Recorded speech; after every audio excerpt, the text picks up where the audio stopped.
Good morning. I'm Jerry Bigby from the School of Nursing. Welcome, and thank you all for coming. It's our pleasure to have a visiting scholar with us today who's going to be presenting some of her fascinating research. So I'll introduce Dr. Wright, give you a little background on her, but then I'd also like to have everyone quickly to go around and just say who you are and what you do, so Dr. Wright knows who's here. So anyway, Dr. Melanie Wright is an assistant professor in anesthesiology and the director of research for the Human Simulation and Patient Safety Center at Duke University. And she has a fascinating academic background. I think this is great. She has her bachelor's in aerospace engineering from Virginia Polytechnic Institute and State University. You know who that is, right? Those are the Hokies. Yeah. So, no Hokie jokes, okay? She has her master's in psychology from North Carolina State University and her PhD in industrial engineering from North Carolina State University. So she has an eclectic, very interesting background and has been working in nursing and healthcare for quite some time in the areas of simulation and safety. She also currently is the principal investigator for an agency for healthcare quality, research and quality, AHRQ, grant entitled Information Management in the Perioperative Environment. So welcome, Dr. Wright. And before we have her start her presentation, let's quickly just go around and introduce ourselves. Dr. Springer? Hi, Pam Springer, Associate Dean in the College and Chair in Nursing. Hi, Becky Bunderson, and I work in the Simulation Center here in the School of Nursing. Good. Hi, Lucy John, the nursing instructor, just started his semester at the nursing. Okay. Bonnie Lynn, 5 statistician, St. Louis. Lutana Han, instructor in the respiratory therapy department. I'm a nurse. I teach foundations and fundamentals, and I do a lot of clinical work, so I'm interested in safety. I'm Karen Goddard, and I'm a nurse as well. I teach in assessment and skills in maternal child health. I'm Austin Marsh, and I work in the simulation lab as a technician. Okay. I'm Jane Joseph, and I teach the nursing program. And Rosemary Macy, got skills health assessment, heavily involved in sim lab with Becky and us and Okay. My name's Lonnie Alec, and I'm just a student, just a nursing student. Tim Doty, I'm the Dean of College of Health Sciences. This is Rachel, I'm son of a nurse and laboratory materials supervisor. Hi, my name's Max, and Max Bellman, and I teach here at Nursing. Okay. And I'm Jane Grassley, and I also teach in nursing. Okay, great. All right, well, this is good. I heard a couple of people who are interested in assessment and skills, and so that's good because that's what the research I'm going to talk about. And so I'm going to hopefully spend. My biggest problem is trying to squeeze it all in, give you a little introduction to human factors, but then also talk about the research. But I'll maybe move a little quicker through that introduction part so we can do some more of the fun stuff. Well, I don't know, the introduction stuff is fun too. Some of the work I'm presenting is funded by the Anesthesia Patient Safety Foundation, the Agency of Healthcare Research and Quality, the National Board of Medical Examiners, and the VA. I have to disclose that I have inventor rights in a potential software product called 3DIT, and I'm going to show it to you. I could benefit financially if it's commercialized, but if I have time, I think everybody takes their piece. I won't see it. Human factors engineering is really focused on looking at the human in the environment, whether it be working with a commercial product like a mobile phone, or whether it be working in a healthcare system as a nurse, where you're working with technologies and equipment and other people. So the whole systems process. This is our Duke Life flight, and that's our sim man in there, and this is one of our anesthesia faculty here, and our coordinator, I think, probably may have taken that picture. So they're doing this scenario right there in the helicopter to help them really with basic stuff like how to fit things in and position things. So that's a nice example for human factors. Really what human factors engineers do is discover and apply information about human behaviors, tasks, and jobs to create productive, safe, comfortable, effective work environment science, or it could just be technology for not for work. So the model is sort of, well, I like to think of it really as two things. One is knowing about people, so the way they perceive information or the way they work with information, that's kind of this senses, vision, hearing piece, and their abilities, their physical abilities as well. And then you have the devices or the things that you work with. And I think of human factors as a discipline of being two things. One is knowing about people, so knowing those pieces. And for me, it's more along the cognitive side than the physical side. So the information processing, visual perception, auditory perception, decision making, things like that. And so having an understanding of those pieces. And then the other thing that we do and learn is how do you study people in their work environment? So how do you do, what are the methods that you would use? And do unbiased observation, or what qualitative research folks do kinds of things, or and the quantitative kind of methods. How do you measure performance? Which makes it a nice fit for issues of patient safety and as well as education in things like nursing, where a lot of the education is some of the education and practice is very skill based and not just knowledge based. So and I'm going to talk about that a little bit more when I talk about some of the research. So where did it start? It started early 1900s. Really, the first was really in industrial engineering, time and motion studies, things like that. It became quite big in World War II because they were losing a lot of aircraft. What was happening was that pilots were landing, and when you land, you retract your landing gear, and I think it's this way. Or yeah, you put down your landing gear, of course. You put down your landing gear, and then you extend your flaps. And then you land, and then you're supposed to then put your flaps back before you taxi. Well, they were pushing the wrong one and butting the airplanes out on the runway. And it was called pilot error, and there was other types of pilot error going on as well. And so they began to study this issue of pilot error and to start to think about, well, how do we design the aircraft so that these mistakes don't happen? And it could be, you don't put the same physical movement right next to each other, or, and I know you can think of examples in your practice where maybe you have automated systems where the landing gear just won't retract when you're sitting on the runway. And then from there, it really kicked off an industry, Bell Labs, and a lot of the stuff that we know of now on our computers is Mac interfaces and Windows interfaces and direct manipulation of icons and things like that. A lot of that happened in like the 70s and was a big part of the human factors movement. And a lot of the work that I did 10, 15 years ago was in consumer products and software design. In the 80s, human factors became very big in nuclear power. Can you even guess why? 3 Mile Island and Chernobyl. Mm-hmm. And so human factors became very involved in looking at the design of nuclear power plants to try to make sure that they were very safe. More computer stuff, more consumer products. In 2000, healthcare became a little bit bigger. Can anybody guess why that's the timing for healthcare? The IOM report, are you familiar with the IOM report? And so 44,000 to 98,000 deaths a year due to errors in healthcare. I read that. I was finishing my PhD in around 2000, and I read it, and I thought that's where I'm working next. And so here I am. So what about people? So this piece of it that is teaching, understanding people. What are the kinds of things that we know about?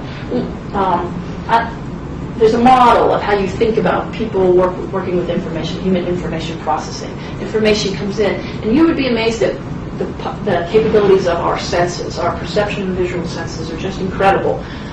We can perceive huge amounts of information, and there's some interesting psychological experiments where we can see that people's visual perception is much, much greater than what we are consciously aware of.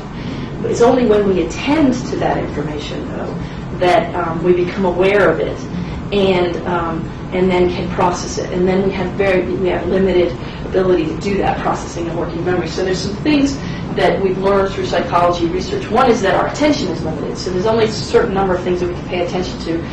Two is that our ability to process that information, whether you call it working memory or call it something else, is also limited. There's something called automatic processing, which I'm going to talk about a little bit more in a minute, which is basically when something becomes so skilled that you don't have to think about it anymore. That allows us to free resources, so it allows us to do more things at one time or take care of more things. And then the last thing is that when you're processing information, it comes in different forms. It could be visual, or it could be auditory, it could be verbal, it could be spatial. So it's possible for me to walk and talk at the same time pretty easily. Talking's verbal, using voice output. Walking's physical, and it's more spatial. It would be quite difficult for me to be talking and reading at the same time, because I'm trying to process information with two types of processing, the same kind of processing at the same time. Here's my example. Here's my mountain biking example. This is controlled versus automatic processing. This is in the learning process. Deliberate, slow, effortful. That's me. And that hill is a lot steeper than it looks. And this is actually I think my very first mountain biking race. And so you can see the ditch. This is my husband. He's ridden a lot more than me. He's very skilled at it. And get up and down those hills, and he doesn't have to think about it. You think about it, and you. Okay, I need a volunteer. I need 2 volunteers. Let's make it easier. Okay, you're going to be my reader, and you're going to be my timer. You got a second hand on your watch? Oh, okay, you're running it. Doesn't matter. Okay, what I want you to do. He's a nurse.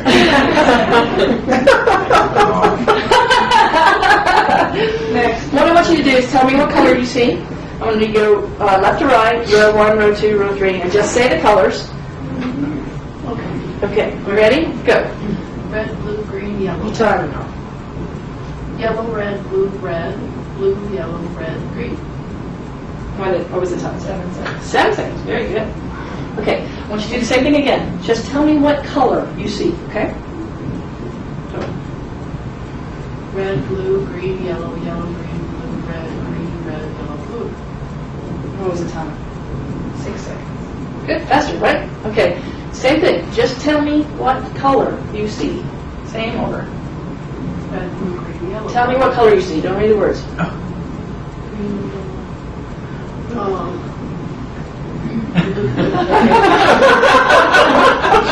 I see green, blue, red. Yellow, red. Keep going. Try to get through it. Tell me what color you see. I'm not understanding it. Okay. Here, let me get this.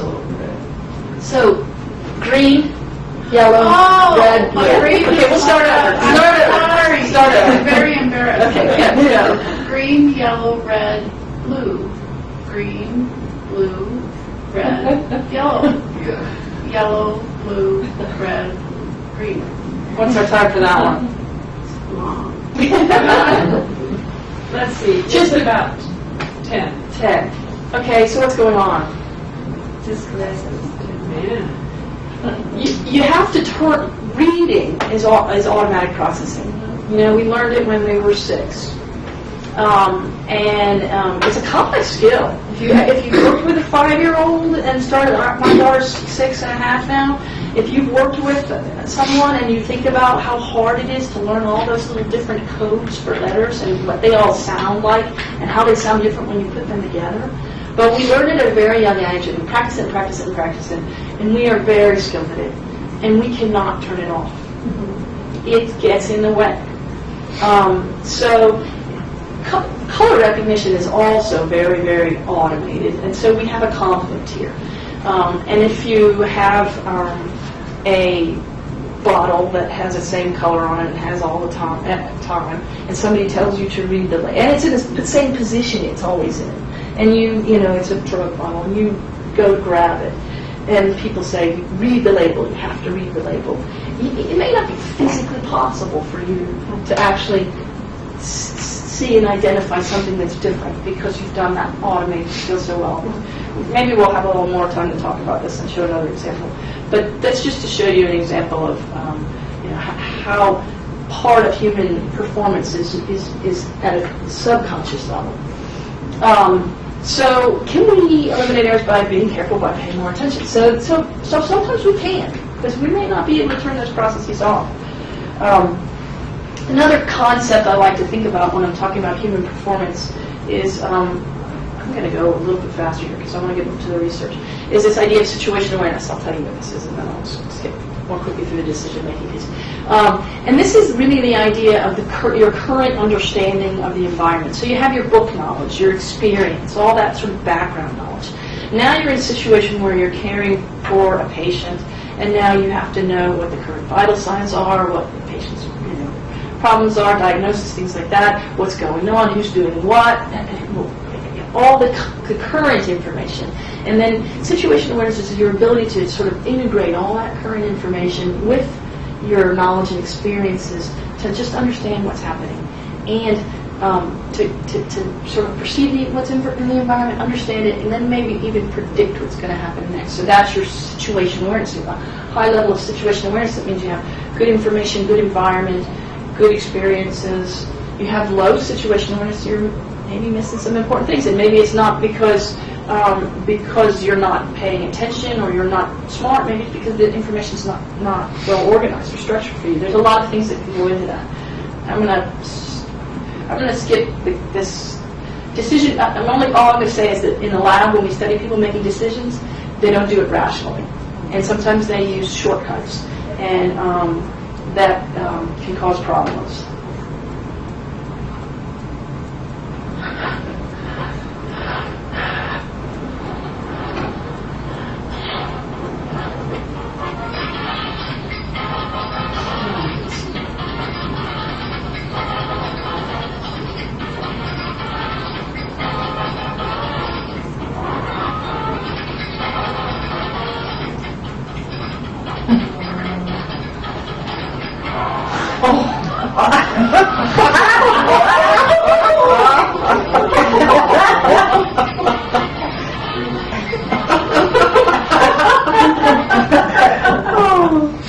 So that's in the laboratory, laboratory studies that people may do things like that, but also laboratory studies are kind of set up to cause people to fail. They may not give you the whole picture. When we study people in real environments, we find that actually people are pretty good at dealing with the real environments, and that a lot of those shortcuts we use to make decisions, how frequent they've happened before, whether or not it fits a pattern that we recognize, actually work pretty well. And there's this model of recognition prime decision making that by Gary Klein that actually says that people don't use this rational, here's choice A and choice B to make decisions, but instead they use more of a do I recognize this situation? Does it fit a pattern before? And it's really more of a problem solving that people do than it is a decision making, rational choice. So what are the kinds of mistakes that are seen in the real world? Lack of experience, lack of information. And then the last one is, there is one that we see in the lab that we also see in the real world, and this is this idea of confirmation bias, or trying to explain away things that don't fit. So you might make a decision early on, and then you look for things that support your decision. And if something doesn't fit, you look for ways to explain that, to continue on with the original path. And I think that sometimes you also look for things to explain away choices you don't like. So either you don't like them maybe because they're bad news, or maybe you don't like them because they don't fit with any of your experiences, and so you try to explain them away. One way to avoid these type of decision-making errors is when you're dealing with a situation and you see things that, or even when you're not, when you make a decision and you want to confirm, your decision, instead of trying to find things that fit your model, find things that don't fit. Look for things that don't fit your model. So you take the opposite approach. So if you think it's X and you're looking for things so instead you say, well, what here would tell me it's not X? And prospective memory errors, that's a fancy way of forgetting to do something you decided to do later. And I would just like to throw it in there because I think it's highly applicable to nursing. And and they're very common. When you're in the middle of doing steps and you say, and you get interrupted, and you say, decide instead of you're giving patient meds, and if you decide instead of to finish doing that, you have to rush off, and instead of taking them and storing them back wherever they're supposed to be stored, you stick them in your pocket and figure I'm going to do it later. It's a very good chance you're going to forget. And so that's a good reason for some of the funny procedures that they seem like they're in the way sometimes, but these types of errors happen frequently. Okay, I'm going to skip this. I'm going to skip all these things because I want to talk about my research. This is, anybody put their USB in upside down? All the time, me too. You get a mini USB, never, because it's like this, and you can't. You look at it, it's so obvious. This is an example from a human factors graduate student in Toronto that redesigned an infusion pump and created these prototypes of these pumps and had nurses use them. He had 50% fewer errors with it, and the redesign of the pump just came from basic human factors principles. Things, just stuff that's available in textbooks. That he didn't use any kind of fancy methods for designing it, and had 50% fewer errors. And the original pump that was in production, there were 8 drug concentration errors, 3 which went on that people didn't catch. In the new design, there were none. In the original pump, there was something like 11 mode errors, and I think there were 3 that went on to uncaught. And in his redesign, there were only 8, and they were all caught, or something like it was. But I just like to bring it up because when you talk to people, manufacturers or your technology folks about making changes because they're causing problems for people, and you get pushback, they say, well, that would take us too long to reprogram that. That's so much work, compared to the amount of work that's involved every day. If you think how many times a day you use those things, and if it's that, and it's like 11 out of 12 participants did it faster with the new pump design, and an average of something like 18 seconds faster or something for a task. So if you think about the amount of time that's lost in training people and training new people because it doesn't make sense, and programming, this kind of effort is worth it. It's just hard to quantify. It can be difficult to Or designing and redesigning pre-printed orders to match the current pump that you have and the current buttons that are on it. Yeah, the cost of those things, right. This is sort of going to lead into some of the research I'm doing. This is from the Joint Commission in 2004. These are root causes of sentinel events. So when there's a sentinel event, there's an analysis done, and they try to decide, what are the root causes. And there can be more than one root cause for each event. But communication is by far the most common. 65% or so of events have communication cited as a reason. And so I'm going to talk about some communication research we've done. I also have this sort of, where is the design-induced error? Because there's a lot of things in here like orientation and training, maybe competency and credentialing, environmental safety and security, things like that may be embedded among those things are design problems that people say, they just didn't know how to do it. Well, why didn't they know how to do it? Why was it so hard to do?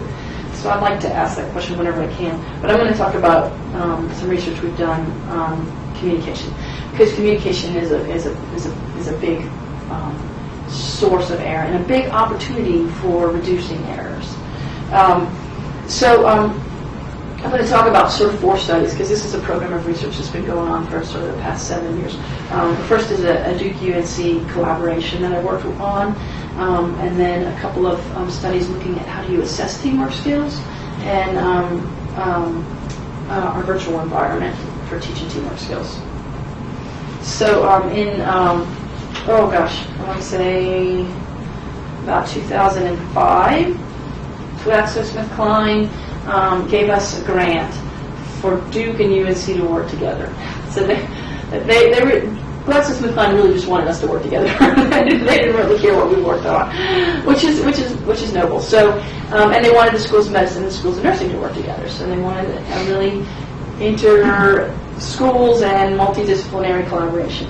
And so what we decided to do was a patient safety project that compared different ways of teaching teamwork skills. And so we had 500 medical and nursing students from both universities, and all went over to UNC on this big day. And they all had we gave them all a baseline test on knowledge and attitudes. It says knowledge, skills, and attitudes, but there was no baseline test on skills. I'm going to talk about skills testing more. And we broke them up into groups. All the students received, 4 groups, all the students received some introductory lecture on teamwork skills and communication. You know, what's important, things like repeating back drug doses and leadership and things like that. And then we had 4 groups. One group had high fidelity simulation training, so they went into a simulator with a facilitator and were trained in teamwork skills. Another group did role play exercises, so sort of more like a tabletop simulation kind of thing. Another group had a video scenario showing teamwork interactions, and they had an audience response system saying, you know, what are good behaviors and bad behaviors. And the 4th group was a sort of a control group with just lecture. And then they were evaluated using a standardized patient exercise, which was supposed to be the skills evaluation. And then they did a post-test. It looked like this. It was a lot. It was a lot of folks. This is the simulation training, and over there where you see Dr. A, that would have been the standardized patient session because we had them labeled for video reviewing their skills afterwards. If you read the article that came out of this, it'll say that there was no difference among the groups. This is just the knowledge test. So everybody improved, and there was no difference among the groups. And there was no difference in the standardized patient exercise either. But I don't think we did a very good job of assessing the skills using the standardized patient exercise. I don't think it was long enough. I don't think it was rich enough. And I've done some work, both before and after this, on looking at assessing teamwork skills to support that opinion. And I'm going to talk a little bit about that. So why do we want to assess teamwork skills? Well, we want to find out whether our training is effective. We want to know if our folks are ready to get out into practice and know the communication and teamwork skills, or other skills as well. And we want, especially for something like this, it's really a behavioral issue. We don't want to know just do they know what the techniques are. We want to know, can they do them.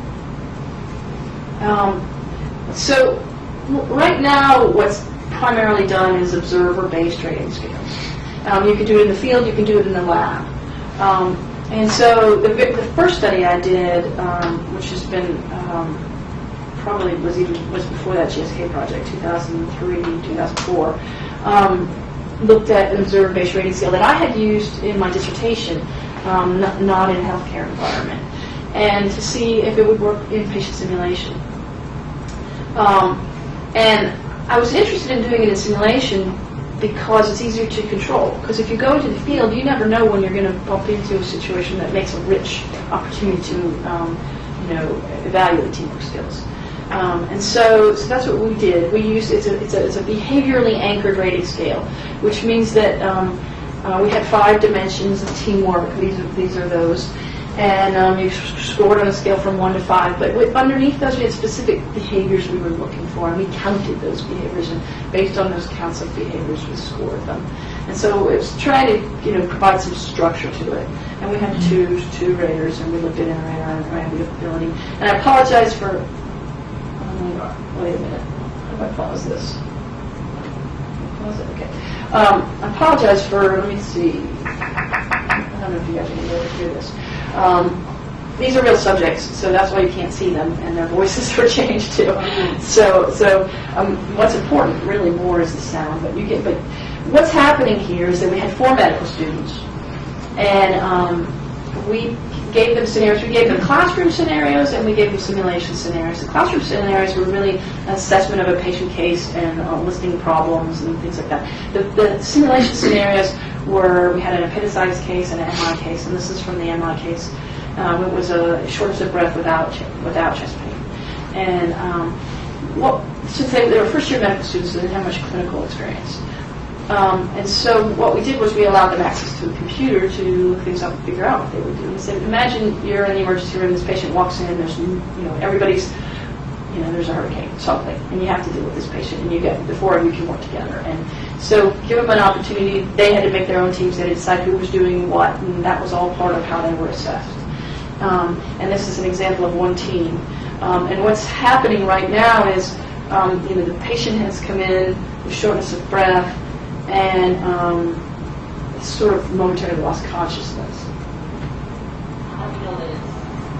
Can you hear it at all?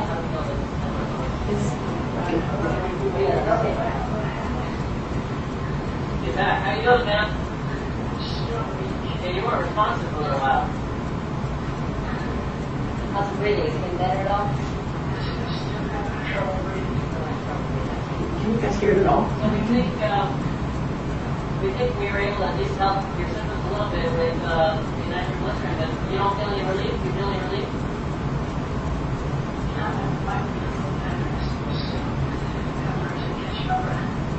Okay. You still feel any chest pain or anything, do you? Okay. Do we have any results from the cardiac enzymes back yet? Or maybe even like M7 or anything? So you get the idea. So they assessed the patient, gave them drugs, ordered labs, whatever was appropriate. So these are the results we got. What we did was we looked at two things. We looked at their performance, like an actual measure of performance, which was a checklist of did they do the right things. In the simulation, it was did they order the right labs, did they get the right drugs, did they ask the right questions. In the classroom, it was was it a comprehensive list of problems and symptoms, signs, and problems was what we had. And you can see in the classroom there was very little.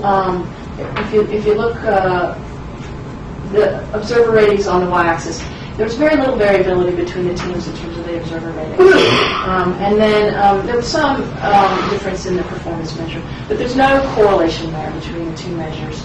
And so it wasn't a rich opportunity for observing some more skills. That's the way I would describe it. Or you could say it's just ineffective in that environment. And you could question whether or not the performance score was even particularly effective. I don't know. In the simulator, it looked a little better. In the appendicitis case, we had a correlation of 0.65 between the two. And that's not quite significant. He's 0.06. In the MI case, we had a correlation of 0.97, which is crazy and highly significant. That people who showed really good teamwork skills did a much better job of taking care of the patient. So this is sort of preliminarily validated, and we had our inter-observer correlations, we had two scores were okay. They were like 0.6. We like to see maybe something more like 0.7. And that was on the overall score, which was a sum of the 5 different dimensions. If you looked at each of the dimensions individually, it was even worse. So these two people, it's okay, not great. If you were going to implement this in practice, you probably would want to have more than one observer or more than one cases to feel confident about it. So I'm already talking about this. And the task design and case selection is important. It's something that we learn. The limitations of this, and this is going to sort of lead into the next study we did. So it's difficult to attain high levels of inter-rater agreement. And then everybody was playing nice. So we had 4 medical students who might have even been friends. They were all peers. There was no hierarchy. There was a little bit of time stress and pressure, but they were pretty comfortable. It was a learning experience. They mostly enjoyed it. And that's not the kinds of things that happen when you get those sentinel events. Usually those are not the situations. It's not that everybody's necessarily playing nice. The environment's not so comfortable usually. So we've developed this skills assessment for evaluation of teams. And I work very closely with Dr. Jeff Tateman, who's an anesthesiologist, and he created the clinical vignettes for this. And I created the scoring system. And so what we have is, instead of one longer scenario, those are like 25 minutes, we have these little 5-minute scenarios. And now we're using actors. So we have actors playing the roles of team member providers. We have a patient. It's not high fidelity simulation. It's a mannequin. It could be a doll. And so the actors are playing any of the rich roles. And what we do is we have scenarios that stress critical team members. We make it hard for them. We have the examinee, whether nursing students or medical students, come into this scenario. They're saying, you're playing this role. And maybe they come in and they're coming into the OR as a circulating nurse. And the anesthesiologist says, will you sign this blood check thing for me? I didn't have a chance to get the other guy to sign it when they were here, and I need to turn it in. And, if they're doing the right thing, they say, no, I can't do that. It has to be a prospect. I have to be here when you check it in order to sign it. And then we have someone playing the role of an anesthesiology resident walk in and say, oh yeah, I'll sign that for you, and sign it and walk out. And they're tasked with dealing with that situation. And the way we score that is we're looking for very specific behaviors. We're looking for, did they, are you familiar with team steps? Okay. So a lot of it's based on team steps content. So did they, express their disagreement, twice? Did they raise it to another level to another person or a higher level? Things like that. And they're very tied to scenarios. So it's did they tell the mother X or Y? So that it's very easy to get the same score between two people. And the scoring is simple. It's 0, 1, or 2. They didn't do it. They did very poorly. They sort of did it. It wasn't perfect. Or they did it just like team steps would say. And we looked at assistance, so recognizing that somebody needs help, taking on tasks. When you do that, communicating what task you're taking on, things like that. Communication, specifically, repeating back of events, using concise language, using accurate language. Conflict resolution, situation assessment, and assertion. Here's another example of a scenario. And this one, I'm just looking at the clock. And it's going to read that. And that's the scoring system. So far we've had 38 subjects, and they all did 12 scenarios. They did 6 of them. We have 12 scenarios total. They did 6 of them before they did their capstone course. And in the capstone course, we have a multidisciplinary teamwork training session with nursing students and medical students at Duke. So they did half of them before, and then they did half of them after. And this is like days after, so it's not like all done the same day. We're doing something called a generalizability analysis, which is a statistical technique for tests that allows you to look at, it's not just for tests, but it allows you, when you have a score, and then there are many things that can go into the variability of the score, it allows you to quantify all the actual variability of all those different things. So in the context of this, we can look at how much of the variability is attributed to the person you're examining, which we want to be quite high, because that's ultimately what we would want to do, is distinguish between different people and their scores. You can look at how much variability has to do with the person doing the rating. So that gives you just sort of an assessment of inter-rater agreement and how many raters you might need. We can look at how many is related to the scenario, because the scenarios are likely to be different. How many is related to, we looked at actor raters versus observer raters. We looked at pre and post. So all of those things. And the generalizability analysis is not finished. I'll tell you some of the sort of preliminary results from that. This is just pre and post training. So pre-training, this is actually a significant finding, even though the standard deviation looks like large, because there's a good correlation within subjects. So because we have a paired comparison, the same subject doing both. And we had 23 subjects in this. This is an early analysis we did. And so that's a very significant finding, that difference. And I can tell you that we also have agreement between raters of about 0.7 for this, a little over 0.7. and we have several different teams. So we had 3 different teams of actors. We had 5 different actor raters, and we had 3 different external raters involved in this. And I can tell you that there's no difference. There's very little variability accounted for by medical students versus nursing students. Not really surprising for something like team skills. Very little difference due to the rater. A good chunk of difference due to the examinee, so that looks good. I can't say with a lot of confidence how many raters you would need to use this or which scenarios are good because we haven't gone that far yet in the analysis. We have a large error term, which right now I think has to do with the interactions, and we haven't analyzed the interactions yet. So I think that there's some scenarios that some people do well and some scenarios that other people don't, or some scenarios that some raters might rate differently. What I would like to do is show you. Would you like to see a video of 3D teams? I don't know if we're going to have the same problem with the sound, although I think the sound's better on this one. This is a virtual environment for teaching teamwork skills. So as we start to think about simulation, if we want simulation to reach many, many people, it's hard bringing people into the lab or bringing the simulators to them. If we can do virtual environment training, remotely, oops, stop doing that. Okay, let's try this. All right, okay, I've not yet. Let's do this. Which way are you? There we go. Yeah. No, you're not getting it all. Let's see, let's try. Know where you are. Aha. So this is this was developed by Duke and a company called Virtual Heroes that did all the programming. And Jeff Tateman designed the scenario, and I worked with them to do some of this. There's some embedded assessments of teamwork, and I'm working on the research to assess the effectiveness of this. And you can see, let's see if I can play it now.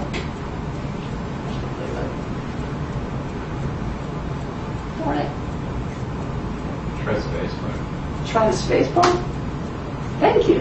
All right, team. Awesome. We have a trauma coming in. I think you're seeing all. I've actually run plenty of these traumas in the past, but what I think I'm going to do is have the other run this for me. I'm just going to stand back. But why don't we all designate our roles here? Red, why don't you put in the ID when the patient gets here? Blue, you're responsible for the monitors.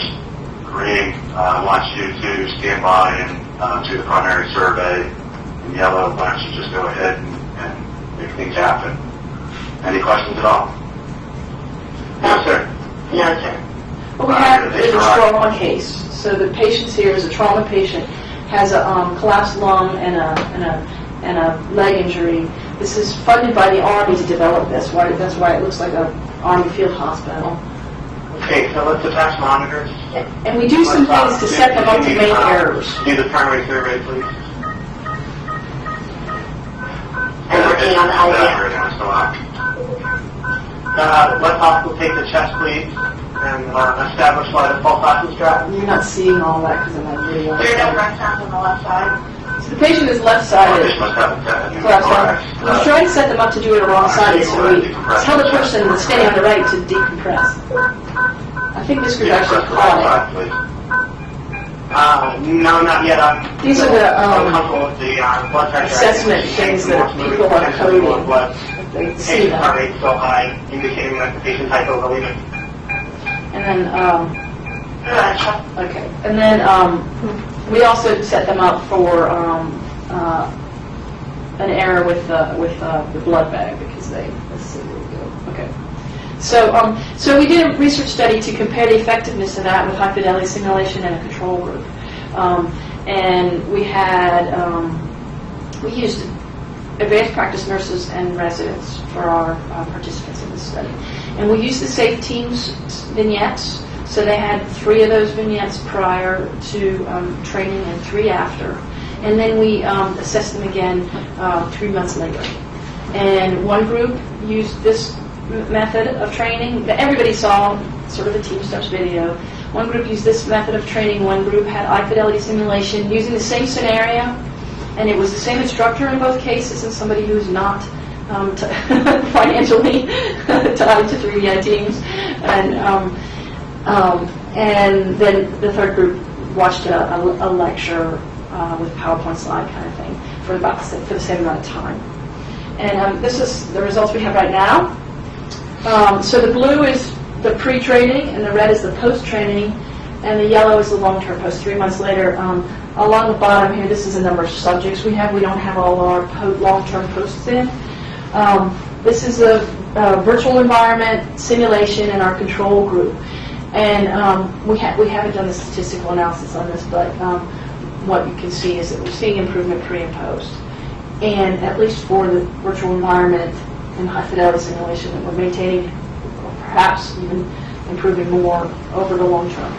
And in our control group, although the sample size is small, I mean, those 5 could be the 5 poorest performers of the 13. So, that's certainly not definitive, but it certainly looks like we might not have the same long-term effect with the control group, which is very interesting. There's a lot of research that says that immersive and interactive training is more effective.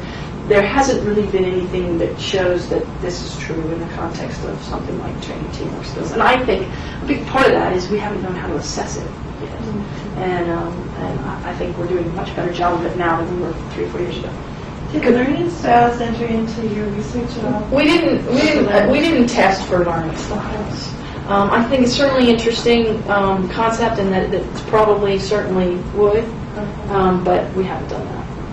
I mean, it'd be something interesting to. And I just want to throw in here some of the other side of my work, because it's not all about team communications. I'm doing a lot of work and have a lot of interest in monitoring and alarms and alerts in the OR, but not just in the OR. I'm working with remote monitoring of like EKG and looking at trying to make them smarter and more clinically relevant.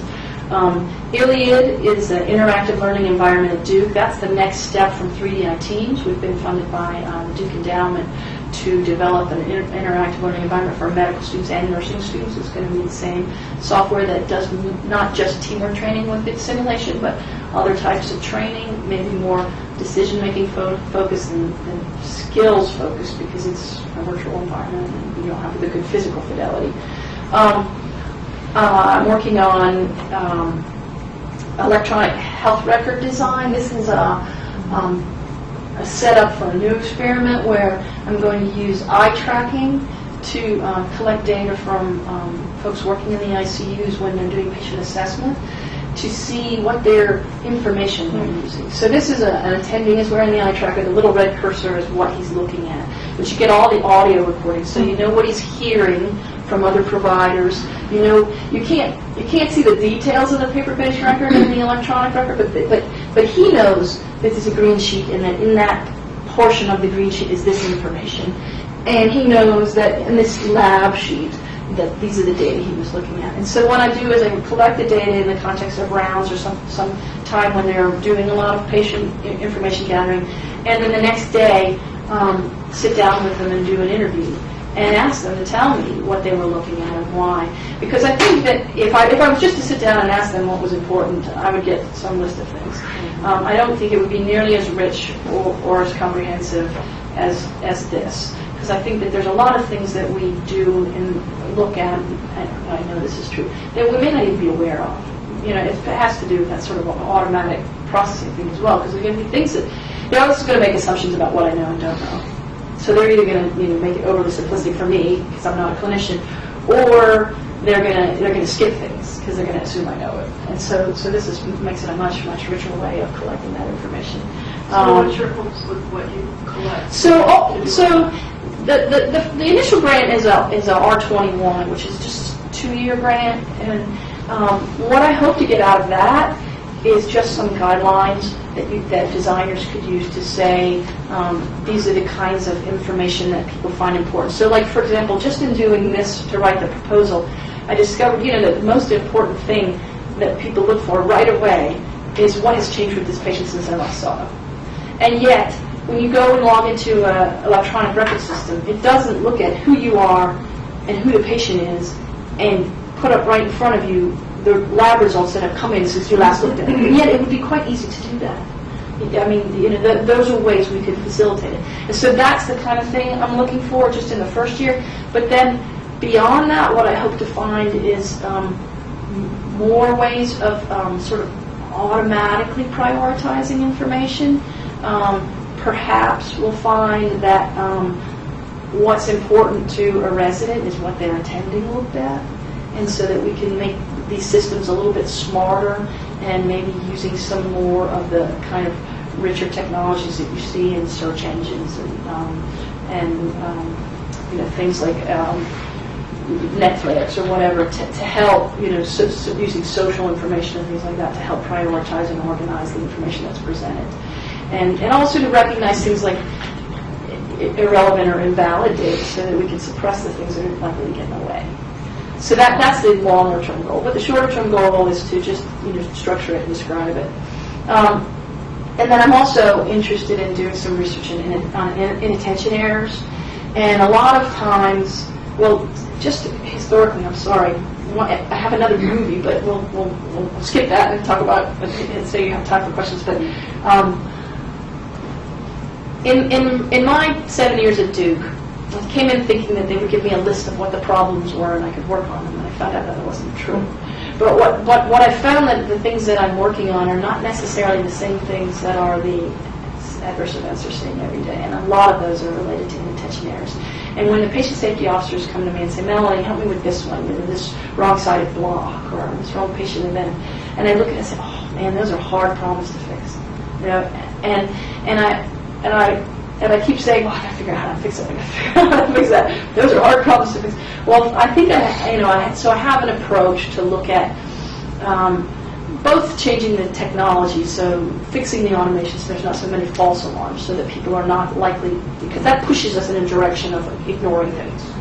But then also looking at a different way of teaching, rather than just explicit education, saying, be careful, or we've seen a lot of errors with this pump and this is the way it acts, but to actually do more practice-based, training-based simulation education to get at educating at the subconscious level of processing.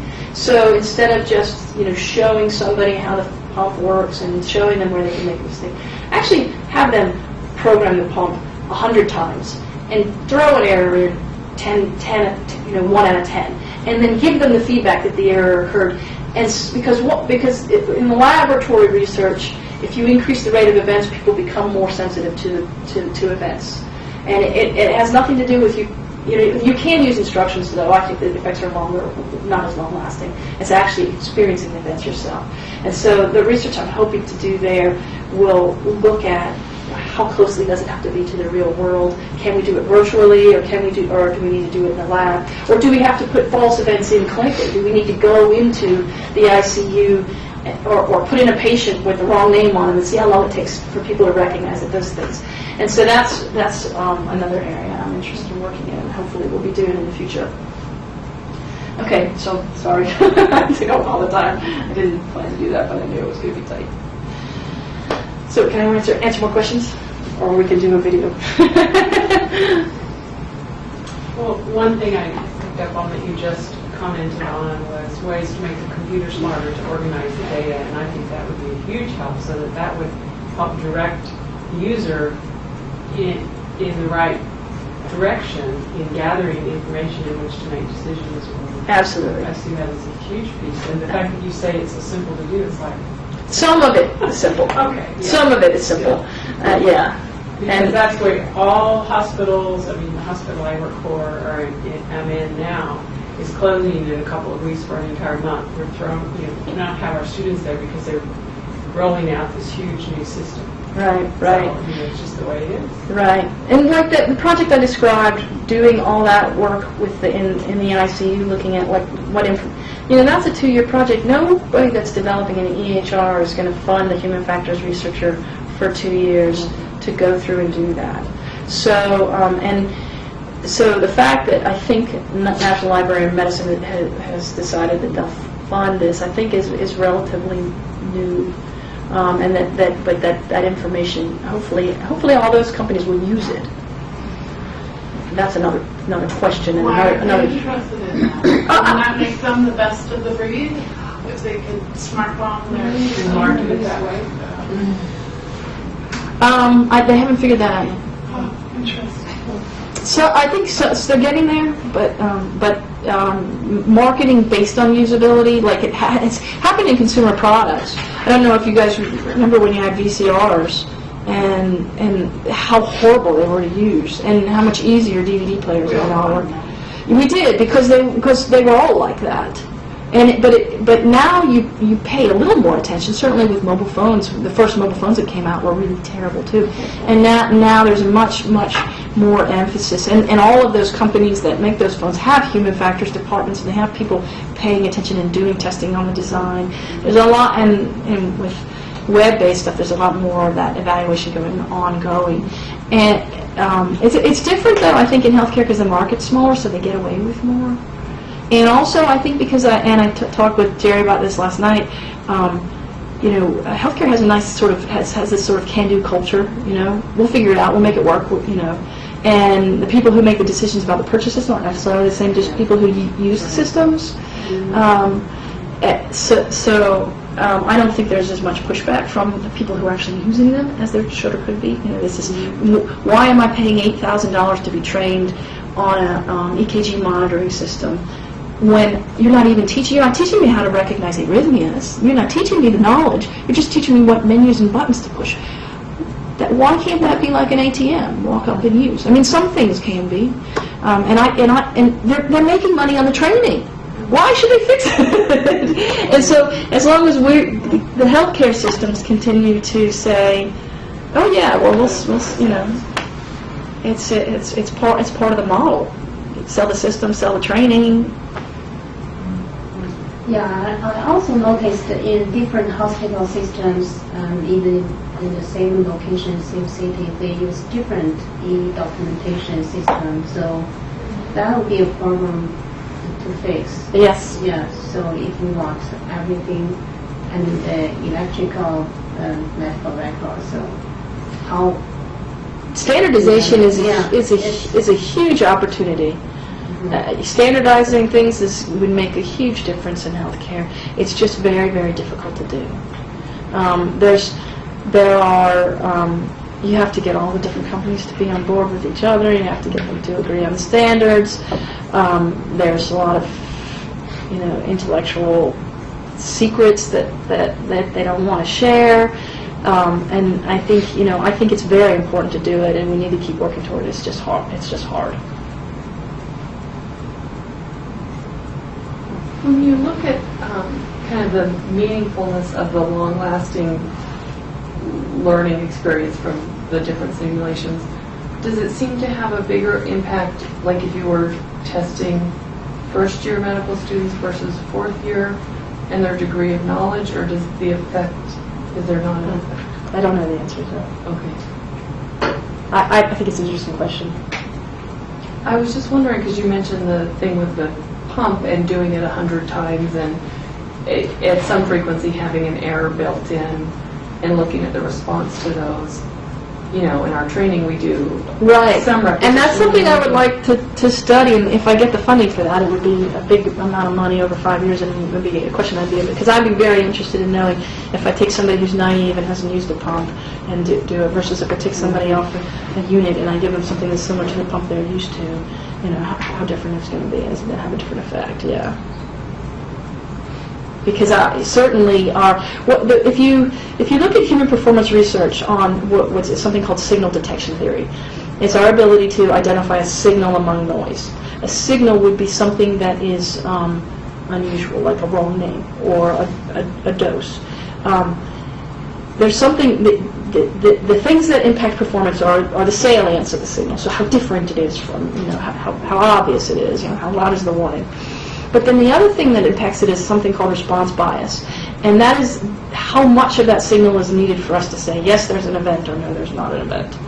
And response bias is impacted by rate of events. So if events occur very infrequently, we have a tendency to require more signal, a greater signal to get us to notice it. Or if we have a lot of false alarms, that also impacts the response bias in a very bad way. And I believe, most clinicians walking around have a very inappropriate response bias when you compare the risks of missing it to the cost of checking again. Because the cost of checking again is small, it's time. The risk of missing is very high. And so in that context, of somebody who didn't have all those things working against them, the small, low rate of events, maybe you've never ever seen that event. So, and if you've never seen it, how are you going to have any model built up in your mind that you need to look for it? I have another, if we have time, I have another video that sort of is pretty interesting in the context of this, but that so I think somebody who's been working for a longer time will have a much stronger something to overcome. But they also will have a stronger I think internal response to it, because they appreciate what the bad outcomes could be, because they see what could happen if a patient, they know how bad things can go wrong. So I think nursing students have an appreciation of that as well, because they take their training seriously. They're going to take their job seriously.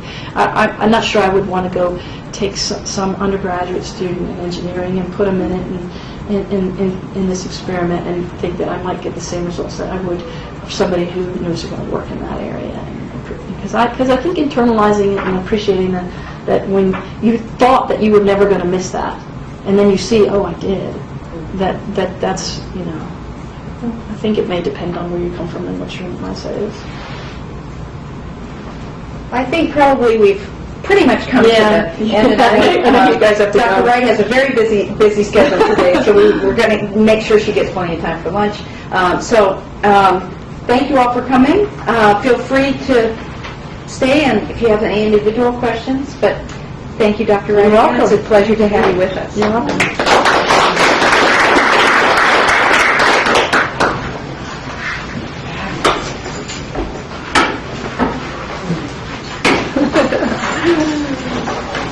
Yeah, we've got one.